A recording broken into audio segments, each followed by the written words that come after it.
again that it's 5-minute speeches with a minute protected time for the first 3 speeches. The summary speeches will be 3 minutes and there'll be no points of information. We will pause after the 3rd speaker on each side to take some points from the floor. So please be thinking about your ideas. It makes for a brilliant debate when we get some extra points from the floor. In terms of the decision, we have a panel of judges sitting at the back of the room that will be making notes, and at the end they will go outside to make their decision. During that time, I'd like to find out what you think. So I'll also be finding out your opinion on the debate and who you think should have won. Okay, without further ado, can we have a big round of applause for both teams?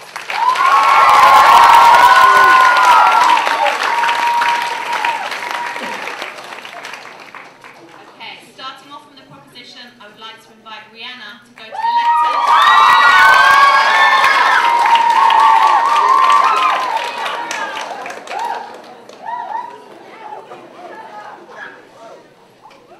There was a man, a certain John Hurst, who went to the European Court and asked for his rights to be reassessed. Ladies and gentlemen, as I've told you, as you've heard, there's nothing wrong with what you have just heard. But I left out one as a fact. He was a murderer. He killed someone. Now, when he applied, he asked David Cameron and his government to think about what he has said. And as most people are probably thinking, since he's a murderer, no, he shouldn't have the votes. However, on the proposition, we find this wrong. We think prisoners are humans. We think they have the right to decide who runs their country, whether they're in a prison or not. Which is why we have decided to propose that this House will allow prisoners with 4 years or less left of their sentence to be able to vote on who decides to run the country. Now, I have 2 points for you today, and I'll also be introducing my team's points. My points are, what do prisoners actually give up? And why should they follow the law? My second speaker is, what is prison? And no, thank you. And political views of prisoners. And my third speaker's points are subhuman and encourages interest. Point of information. Taken. You defined it as prisoners who have 4 years of their sentence left, but so the other prisoners aren't humans. You said you're giving the vote to humans. So the other prisoners who are left, who are serving longer sentences, they're not human.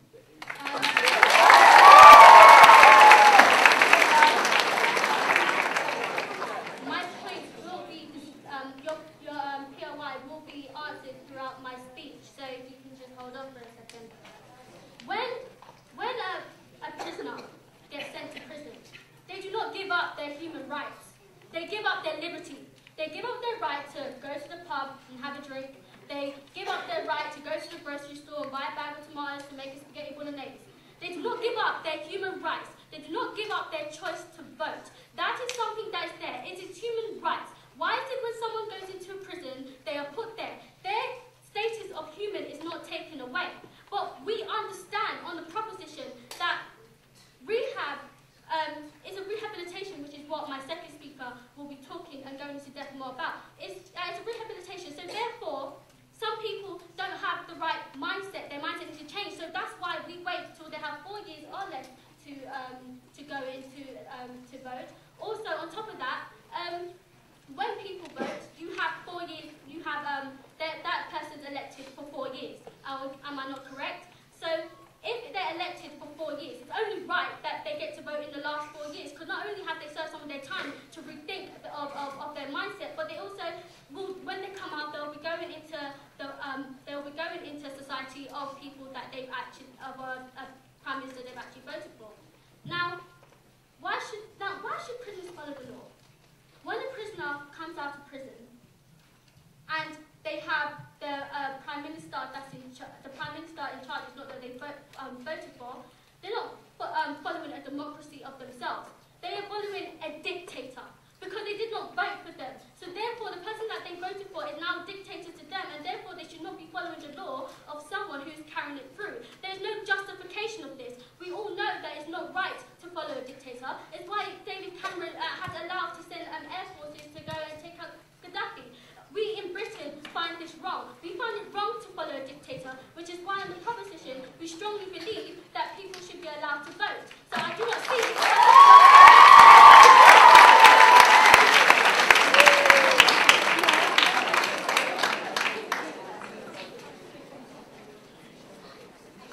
Also, I'd just like to summarise what I said to you today. So what I said to you today, what prisoners give up is their liberty. They give up their freedom. They do not give up their human rights because they are still human. It's what they are entitled to as by the law. And also that they are allowed to vote because we do not believe in society that you should follow someone you have not voted for, as now is no longer a part of society, but you are now following the dictator of a nation. Thank you very much. Just tell you, ladies and gentlemen, they told you that the problem is that prisoners can't vote. Now, as the opposition, we believe that this isn't a problem because prisoners do not deserve to vote, ladies and gentlemen. They have committed wrong in our society and therefore they do not deserve to vote.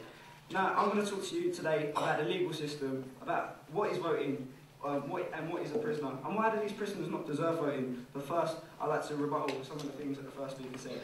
First off, she said that there's only 4 years left on their sentence.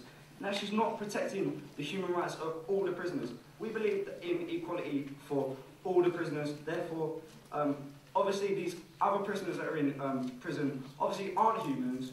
They're obviously just prisoners because they aren't getting their human rights, as my first speaker said in a POI, which she didn't respond to.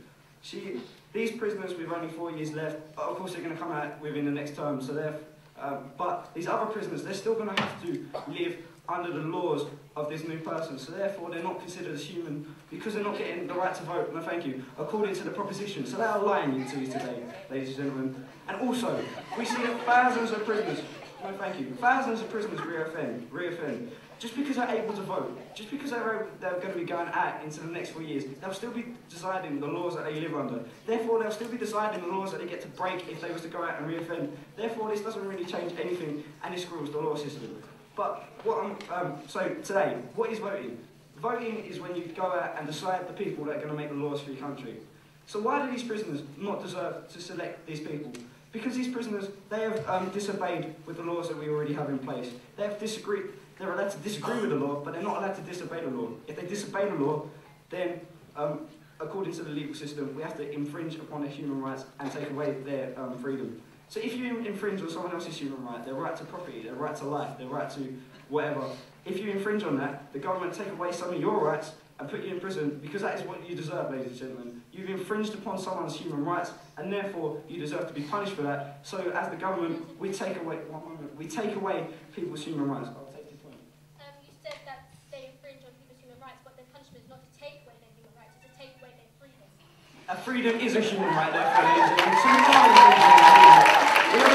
If we take away the freedom, they have a right to freedom, therefore we're taking away their human rights. We also take away their right to vote, because if they cannot obey by the laws that we set out in society today, then they do not deserve to decide the people that make those laws that they do not obey by. They do not deserve to have this vote.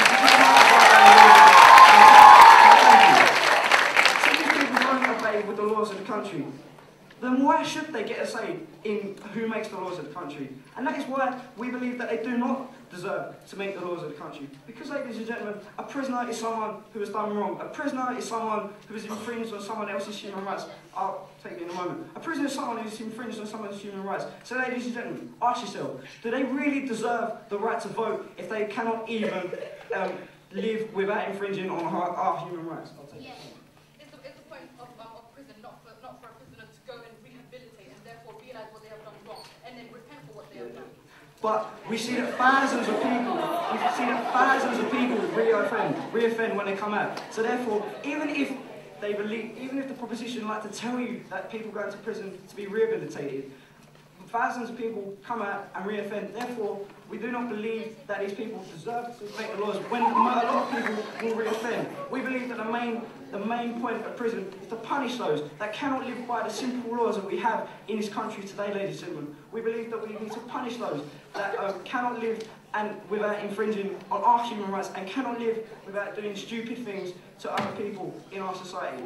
So what have I told you today? I've told you that they've lied because they're not protecting all humans. They're only protecting those that have 4 years left. So therefore they're not protecting everyone's human rights like they like to claim. I've told you that thousands of prisoners will still reoffend. So even so by being able to give them the vote, it will not change anything. They'll still have this mindset, ladies and gentlemen. They will still be deciding the laws that they'll disobey by. And I've told you that you have a right to disagree with the law, but you do not have a right to disobey with the law, and you do not have a right to infringe on other people's human rights. And if you do, the government will intervene, and we will take away your human rights. And because these people can't live by their human rights, and they can't live by the laws, why should they be allowed to decide the laws that me and you live under? I beg you to oppose.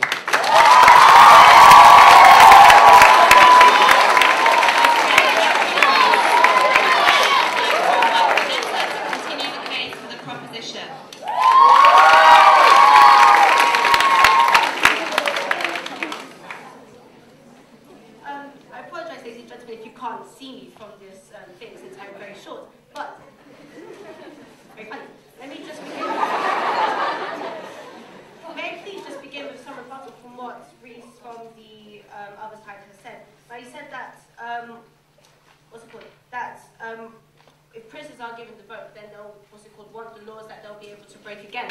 Now, these prisoners, if we actually think about it, are actually humans. They are actually like us, or they are us actually. We can even be prisoners if we choose to be. But these people are humans who have families, who have friends, and they're not going to decide to, make laws that, choose on laws that are going to benefit them, but maybe for the people as well. Has he not considered that as well? I do not think he has. So, now, to begin with my first point, well, let me introduce my first 2 points for this, my speech, is aiding their rehabilitation for giving them, when you give prisoners the vote, and the view of the prisoners. Now, society. Society is what we all belong in, and a prisoner is taken out of society and put into a prison where he is there to protect society from that person who may commit a crime again if he is not in prison. Now, this prisoner may feel that, I'm no longer kind of part of society, I'm subhuman almost. So, if we instead give them the right to vote, then they'll feel like they are a part of society, because society are the ones that vote for... no, thank you. Society is the one that do vote for what happens in the government and what they want for it to happen. If prisoners are allowed to vote, that means that they... no, thank you again. If they are given the right to vote, then that means they feel like they are a part of society. And if they're a part of society, then... Please, young gentlemen, let me finish my point. I have to keep repeating it. So if they're given the right to vote, then that means when they come out of society, they won't feel the need to reoffend, because those laws aren't set for them. They're going to feel like, this isn't fair. The way the government's working isn't fair. I'm going to break the laws again because they haven't considered my point on what I want to say, because I'm in prison, because I'm taken out of society and not a part of it, when actually I was one originally. Now I can accept your point. If this prisoner really wanted to be a part of society, surely they'd abide by society's laws and not commit the crime in the first place.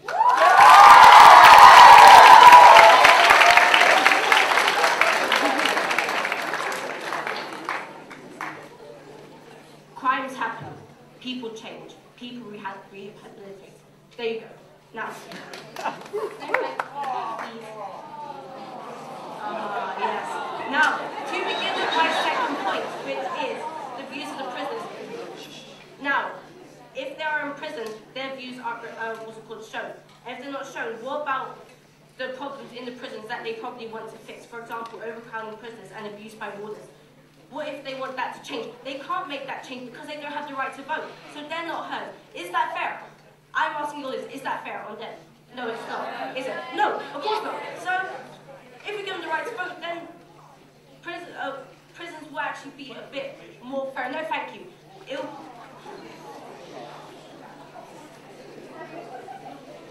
Thank you. Silence, please. It just makes the system more fair in prison if their views are also heard, because after all, they are still humans. They are just like us. Their views should be allowed, despite the crime. They should be allowed to have their views heard, because at the end of the day, they are still people. Now, to summarize what I just talked about, I just talked about aiding the rehabilitation so that they perhaps become better people when they know that their views are being heard because they are given the right to vote. And my second point, which is the view of the prisoners, they will be able to express their views about how things are working in prison if they're given the right, so making the world a better place. Thank you.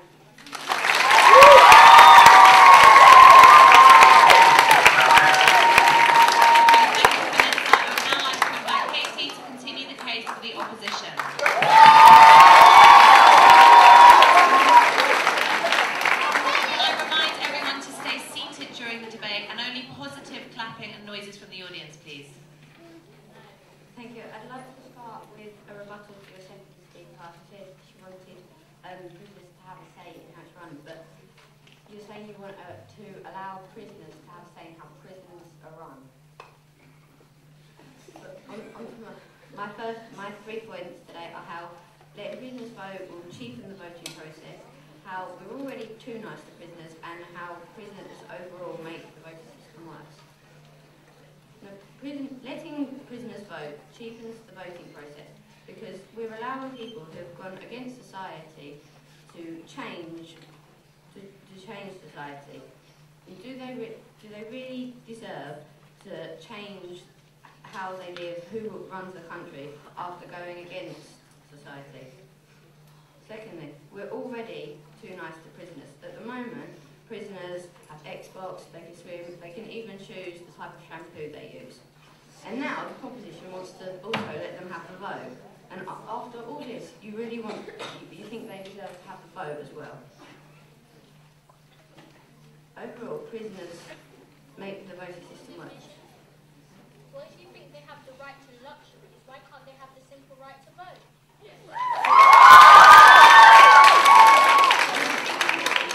Choosing what you clean your hair with and who runs the country, they're not the same thing, they're totally different.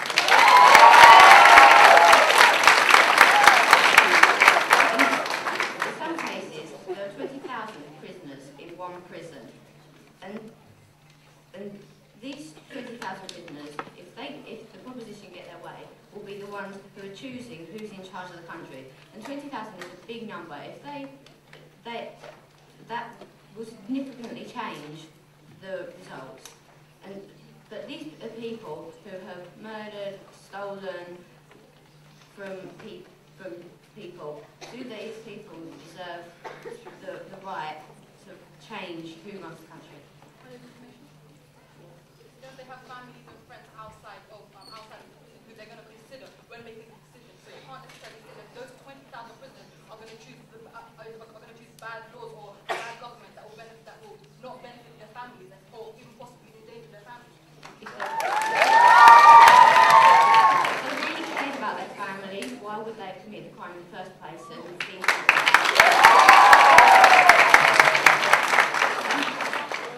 To summarise my points, I've told you how letting prisoners have a vote will cheapen the voting process, how we're already too nice to prisoners, and how overall prisoners make the voting system work.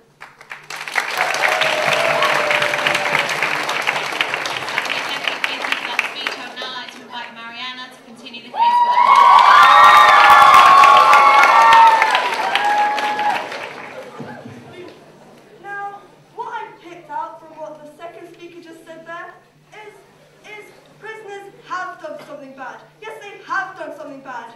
But the thing is, after going to prison, they obviously have to realize that what they have done bad is wrong. And that is why they have to become better people. Now, I'm going to be telling you today why giving prisoners a vote will actually cause them to realise that they shouldn't reoffend, and it will aid them to reintegrate into society. So let me begin with introducing my points. My first point is about how the 9 prisoners who have 4 years left of their sentence implies that they are subhuman, and my second point will be about how voting encourages prisoners to take an interest in current affairs. So my first point. Point of information. Sit yourself.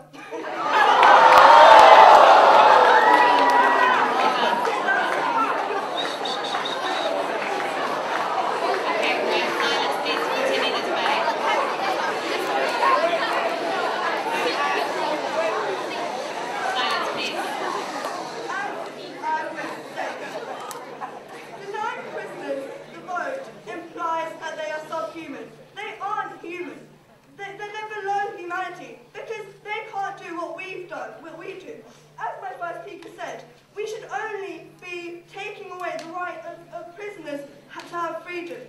And we shouldn't allow, wait, sit down please. And we should, okay. Now, what denying prisoners the vote does is damages their dignity and self-worth. It undermines their efforts to help control, sit down please, thank you. It undermines their efforts to help them control their behaviour. It causes them to re-offend.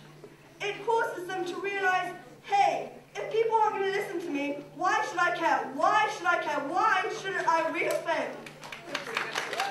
Criminals stay in mind the fact that they're not the same people as us that do abide by the law, the reason that they re-offend, not because they're not allowed to vote.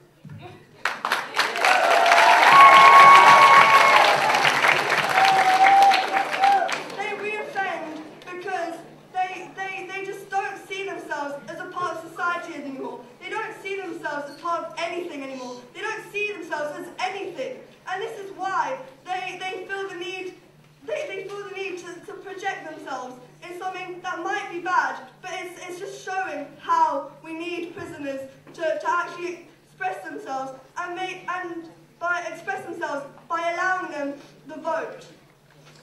Sit down, please. So my second point. Voting encourages prisoners to take an interest in current affairs. Prisoners, only according to the Prisons Reform Trust, according to a survey, only 4% of prisoners wanted to vote. So do they really want to express themselves? And do they really care about current affairs?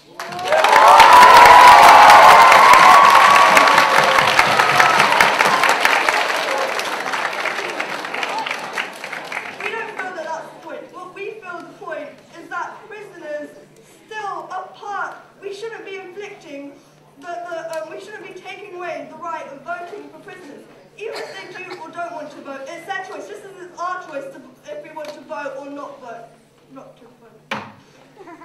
So, as I was saying, voting encourages prisoners to take an interest in current affairs. It allows them to see, hey, I can think of. It encourages them to see.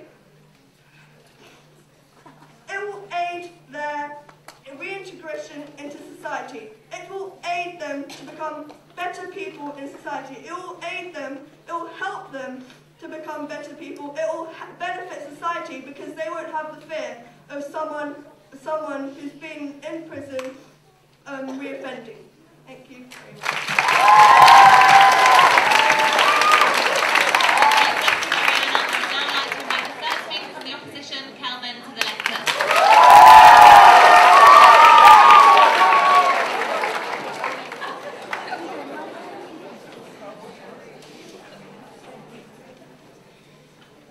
Before I move on to my substantive case, there are a few points that have come up from the proposition that have really irked me.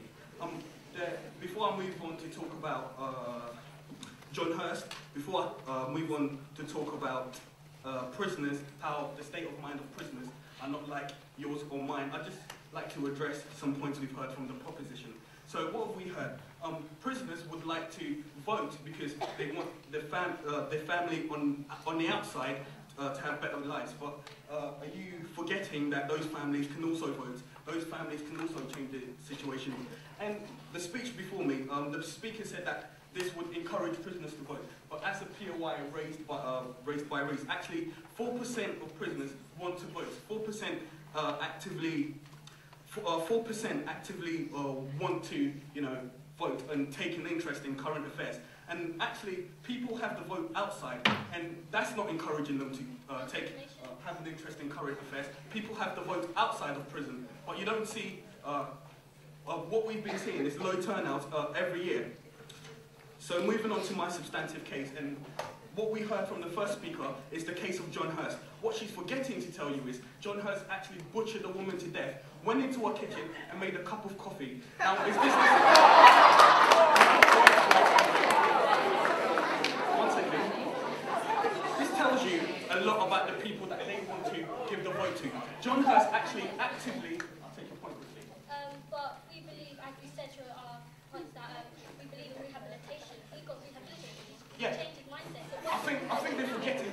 is now outside of prison. John Hurst is not in prison. You're arguing and lobbying for prisoners, people who are incarcerated, to get the vote. Not John Hurst, who has been successfully rehabilitated. I share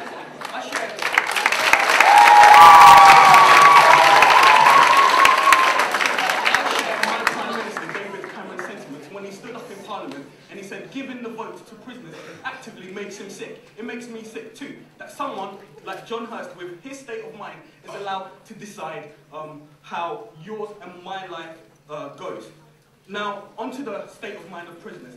Prisoners are not like you or me. Prisoners are a group of people who can't think rationally. Prisoners are people who have, in some cases, have offended again and don't actually obey the rule of law, as Reese has pointed out. You're allowed to disagree with the law. Doesn't mean you have to butcher a woman to death.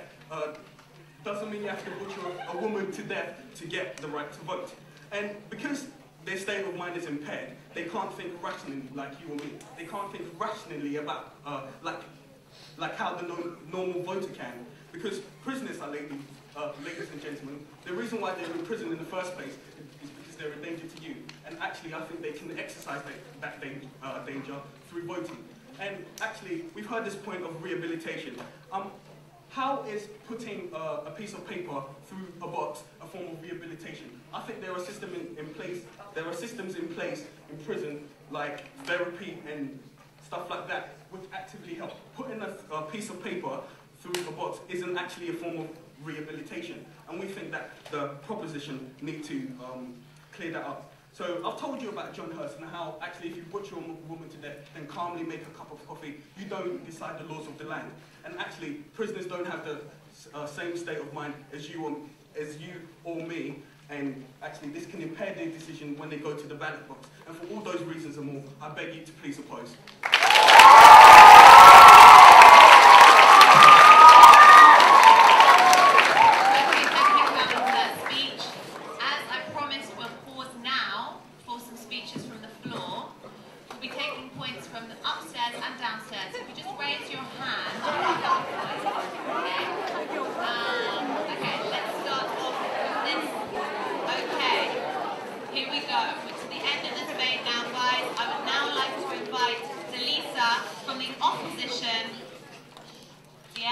From the opposition to summarise for the opposition team. Thank you.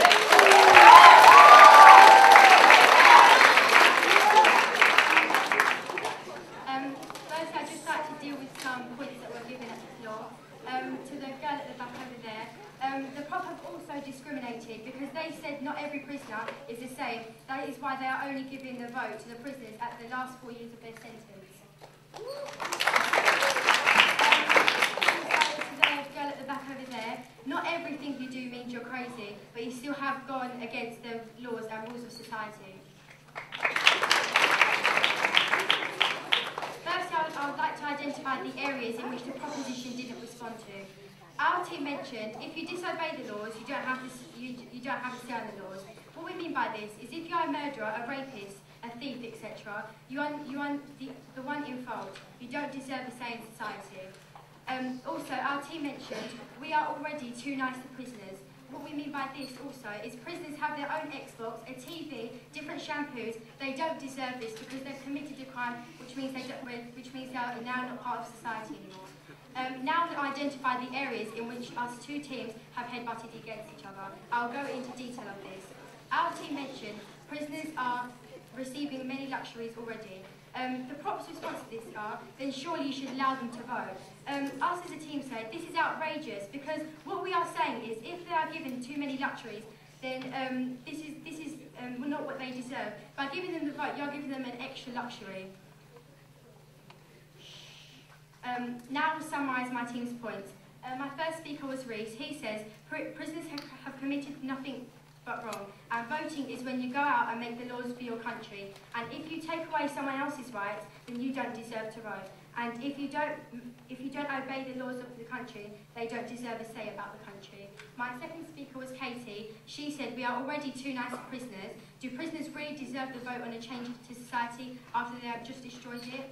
My third speaker was Kelvin. He said, are you seriously allowing the vote to disgusting people who have apparently rehabilitated back into society?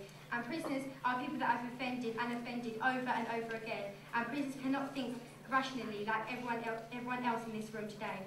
And putting a piece of paper through a box isn't a form of rehabilitation. As a whole, I have summarised my team's points. I have told why our side deserves to win. And therefore, ladies and gentlemen, I believe the top is the best vote for you today.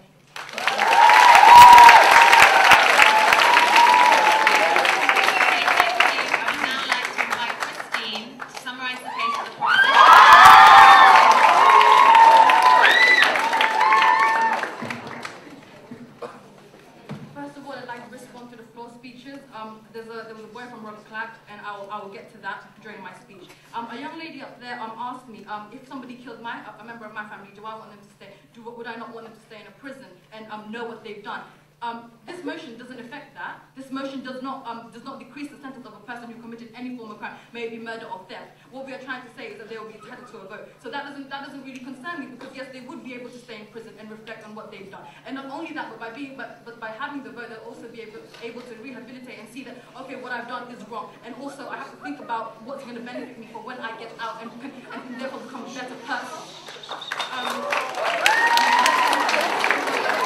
There was also a boy who said, do people now who live outside in society not get a vote because sometimes you don't get the government that you vote for? Yes, exactly, that's a very good point. But it's the principle of the fact that you can actually vote, that you can get your voice heard. May not be what you get at the end of the day, but it's the fact that no, your voice wasn't ignored. It was taken into account. It just wasn't strong enough, and it was just a minority, and the majority overruled you. But it's the fact that you got your vote heard. That's the whole principle of it, and that's what we want prisoners to also have, because we believe they are also humans. Now, there was a boy who had many unfortunate things done to his family.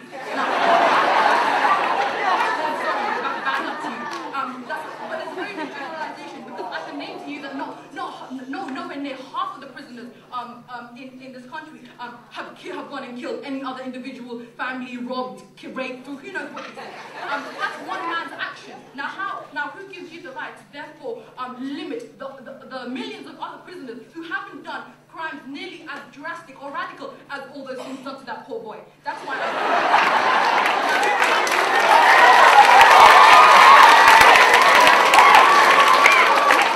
Now I'm going to talk to you about the point of Clack today. It was, so when is a human labeled as a human?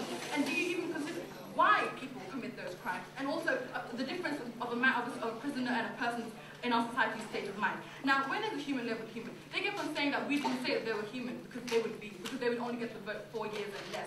What we're saying is, you're human all throughout, but you're going to get the vote 4 years from before you get released. Now, in that time, if somebody has a sentence for 25 years, when it reaches 4 years, you're going to get your vote. You're still human, so I don't see what you're saying. It just doesn't make sense. I'm sorry. Now, the next point was, do you even consider why people commit crimes? Have you ever heard of people being provoked, of someone being so desperate they have to steal? Do you not consider that? Sometimes when a man is so desperate to provide food, he has no other choice but to go steal bread just for his family. Now, that you say that's a small crime. Maybe it's different if you compare it to a person being killed. But there are different situations. In the same case, this John Hurst man, he could have been provoked. We don't actually know, like that man, like that boy in the floor speech pointed out. We don't know why he did that. Then also, the difference with a person's state of mind. That's a big generalization that they made. I need to point that out. We're all different. We're all individuals here. From a very young age, you're taught to be different, to be unique. Now, why are they saying that a prisoner's mind is different to everyone else's, when really everyone is different? So what? So you shouldn't be able to vote because your view is different to hers. That's why we have seen a very big flaw in their debate, in their speeches today, which is why we believe that the proposition have won today, and I beg you to propose this motion.